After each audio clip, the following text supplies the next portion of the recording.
François Hollande vent debout en ce moment contre Nicolas Sarkozy, c'est assez normal. Et il est contre l'Allemagne également. Des mots très durs hier à Bruxelles contre Angela Merkel. Est-il en train de détricoter le couple franco-allemand?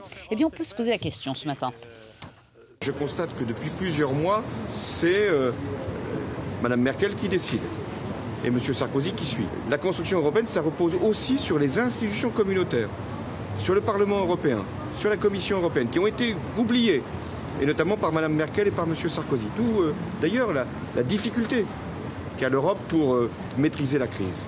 Et Arnaud Montebourg va encore plus loin. Il accuse Angela Merkel de tuer l'euro, de mener une politique à la Bismarck et d'imposer carrément un ordre allemand. La question finalement du nationalisme allemand qui est en train de ressurgir à travers la politique à la Bismarck de Madame Merkel. Ça veut dire quoi? Ça veut dire qu'elle construit la confrontation pour imposer sa domination.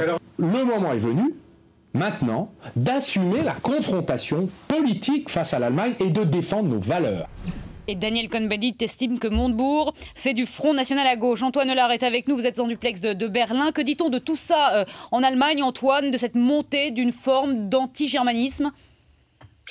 Eh bien écoutez, les Allemands ne sont pas sourds, hein. Ils entendent ces critiques et certains commencent à s'en inquiéter. Certains journaux, certains éditorialistes le disent très clairement, l'intransigeance d'Angela Merkel dans la crise de l'Europe a fini par se retourner contre elle. La chancelière a réveillé les vieux fantômes d'une Europe sous domination allemande. Attention donc, disent ces commentateurs, l'Allemagne fait peur à ses voisins.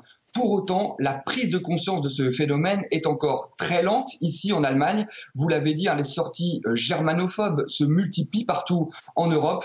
Mais pour autant, la chancelière n'a pas l'intention de mettre de l'eau dans son vin. Elle l'a dit et redit, elle ne fera pas de compromis, elle ne lâchera rien. Elle a bien l'intention d'imposer ses recettes. Antoine Hollard, le correspondant de BFM TV à Berlin, ça nous